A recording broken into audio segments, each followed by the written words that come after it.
नमस्कार। जननायक कर्पूरी ठाकुर और भारतीय जनता पार्टी के वरिष्ठ नेता लाल कृष्ण आडवाणी को भारत रत्न देने के बाद प्रधानमंत्री नरेंद्र मोदी की सरकार ने 3 और विभूतियों को भारत रत्न से सम्मानित किया है। ये कह सकते हैं आप, इत्तेफाक की बात है कि तीनों को मरणोपरांत दिया गया है। उनमें पहला नाम है चौधरी चरण सिंह का, जो भारत के पूर्व प्रधानमंत्री हैं, बड़े किसान नेता देश के हैं, और जाटों में उनका जिस तरह का प्रभाव है, मुझे नहीं लगता किसी और नेता का कभी उस तरह का प्रभाव रहा होगा। तो उत्तर प्रदेश हो, हरियाणा हो, राजस्थान हो, मध्य प्रदेश हो या बिहार हो, केवल जाटों नहीं, पूरे पिछड़ा वर्ग पर चौधरी चरण सिंह का बहुत असर था।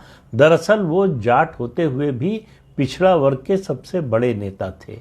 अगर अपने राज्य से बाहर की भी बात कर लें तो उनका उत्तर प्रदेश से बाहर भी प्रभाव था। तो चौधरी चरण सिंह को उन्होंने जब घोषणा की देने की भारत रत्न, तो उनके पोते जयंत चौधरी, जो एक्स पर, जो पहले ट्विटर था, उस पर अपना नाम जयंत सिंह लिखते हैं, उन्होंने कहा दिल जीत लिया। ये चौधरी चरण सिंह के परिवार की काफ़ी लंबे समय से, और उनके अनुयायियों की भी काफ़ी लंबे समय से मांग थी कि उनको भारत रत्न दिया जाए। तो उनको भारत रत्न देने की घोषणा के साथ ही जयंत चौधरी का भाजपा के साथ आना पक्का हो गया। उसमें कोई शंका की गुंजाइश नहीं रह गई है। उनको 2 सीटें दी जा रही हैं, बिजनौर और बागपत की लोकसभा की।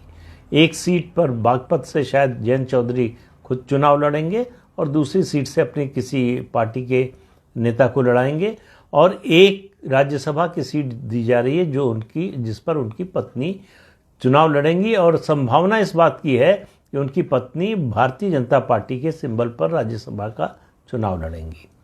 तो उत्तर प्रदेश की राजनीति को पूरी तरह से साध लिया है भारतीय जनता पार्टी में।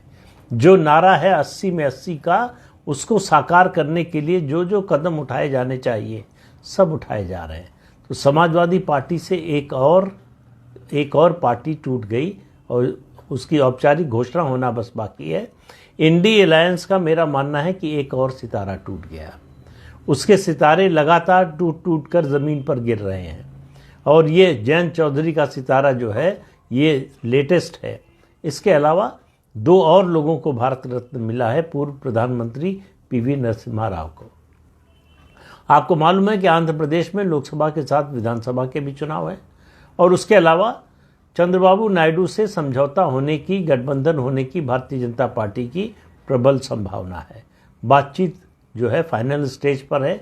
चंद्रबाबू नायडू आए थे दिल्ली और केंद्रीय गृह मंत्री अमित शाह से मिल चुके हैं। दोनों पार्टियों में राज्य के स्तर पर बातचीत हो चुकी है, राष्ट्रीय स्तर पर बातचीत हो चुकी है। केवल औपचारिक घोषणा गठबंधन की होना बाकी है। तो ये आप याद कीजिए, 2019, 2018-19 में चंद्रबाबू नायडू कांग्रेस के साथ थे। वो तेलंगाना का चुनाव कांग्रेस के साथ गठबंधन में लड़े थे, और उसके बाद 2019 के चुनाव में वो कांग्रेस के साथ तो नहीं लड़े आंध्र प्रदेश में, लेकिन कांग्रेस के गठबंधन के साथ थे, वो बीजेपी के खिलाफ थे। अब चंद्रबाबू नायडू भाजपा के साथ आ रहे हैं। तीसरा भारत रत्न दिया गया डॉक्टर MS स्वामीनाथन को, जो कृषि वैज्ञानिक हैं। तो किसानों को लेकर जो हल्ला मच रहा था, किसानों से नाराज़गी की बात जो इस सरकार की हो रही थी कि इस सरकार से किसान नाराज़ हैं, उन पर ध्यान नहीं देती, तो 2 नेताओं, डॉक्टर MS स्वामीनाथन और उसके अलावा चौधरी चरण सिंह, दोनों को भारत रत्न देकर इस तरह की आलोचना करने वालों का मुंह बंद कराने का काम प्रधानमंत्री नरेंद्र मोदी ने किया है। और पीवी नरसिम्हा राव को भारत रत्न देना कांग्रेस के लिए बहुत बड़ा झटका है। माना जा रहा था कि कांग्रेस शायद आंध्र प्रदेश में इस बार थोड़ा बेहतर करेगी। जिस तरह से जगन मोहन रेड्डी की बहन को, शर्मिला को, जो है रेड्डी को कांग्रेस ने अपना प्रदेश अध्यक्ष बनाया, उससे उम्मीद थी कि तेलंगाना में जिस तरह से उसका रिवाइवल हुआ है, कर्नाटक में हुआ है, उस तरह से आंध्र प्रदेश में भी हो सकता है।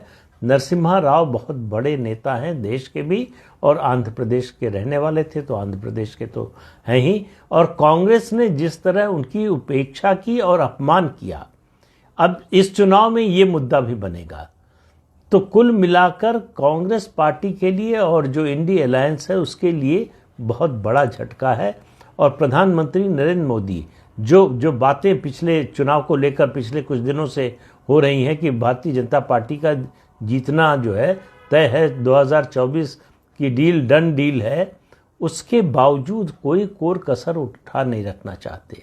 वो विपक्ष को 1 मिलीमीटर ज़मीन भी देने को तैयार नहीं है। जितना ज़्यादा से ज़्यादा हो सके उतना ज़्यादा से ज़्यादा समर्थन और जनाधार बढ़ाने और जनाधार हासिल करने की कोशिश हो रही है। तो चौधरी चरण सिंह को भारत रत्न देने का असर केवल पश्चिमी उत्तर प्रदेश पर नहीं होगा, इसका असर हरियाणा पर भी होगा, राजस्थान पर भी होगा और मध्य प्रदेश और बिहार में भी होगा। और जितने पुराने समाजवादी हैं, खास तौर से जनता दल के जो घटक दल हैं, उनके बीच में इसका बड़ा सकारात्मक संदेश जाएगा। और कांग्रेस और उसके साथी दलों के लिए ये बहुत बड़ा झटका है। अब आलोचना के लिए कहा जा सकता है कि भारत रत्न का इस्तेमाल राजनीति के लिए किया जा रहा है। तो अगर ऐसी बात मान लें कि सही भी है तो ये पहली बार नहीं हो रहा है। जो भी पार्टी सत्ता में रहती है ऐसा करती है। और अगर नरेंद्र मोदी कर रहे हैं तो वो कोई पाप नहीं कर रहे हैं, ऐसा नहीं है। इससे पहले किसी ने किया नहीं, पहली बार ये हो रहा है। तो भारत रत्न जिनको दिया गया है उनके बारे में आप ये नहीं कह सकते कि ये अनडिजर्विंग है, इनको ये इस योग्य नहीं थे, इनको योग्यता से ज़्यादा दे दिया गया।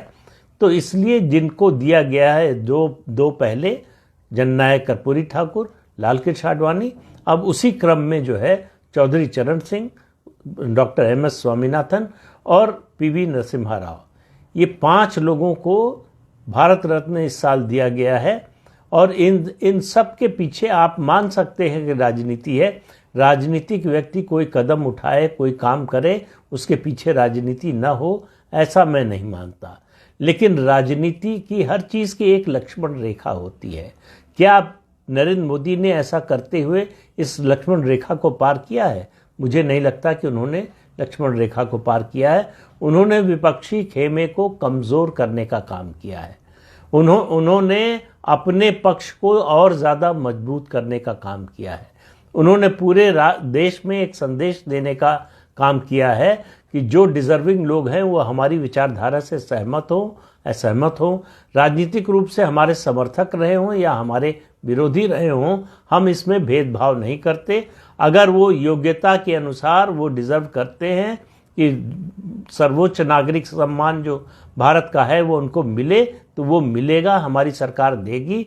वो इस आधार पर भेदभाव नहीं करेगी कि वो हमारी विचारधारा के खिलाफ थे या हमारे साथ राजनीतिक रूप से हमारे विरुद्ध थे, हमारे खिलाफ लड़े। इसका कोई विचार नहीं होगा भारत रत्न या पद्म पुरस्कारों को देते समय।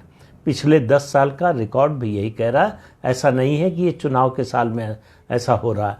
पिछले 10 साल में जो पद्म पुरस्कार दिए गए हैं वो सब ऐसे लोगों को दिए गए हैं जो ज़मीन पर काम करने वाले लोग हैं, जो डिज़र्विंग लोग हैं, जो अपनी योग्यता के आधार पर इसके पात्र थे, उनको दिया गया है।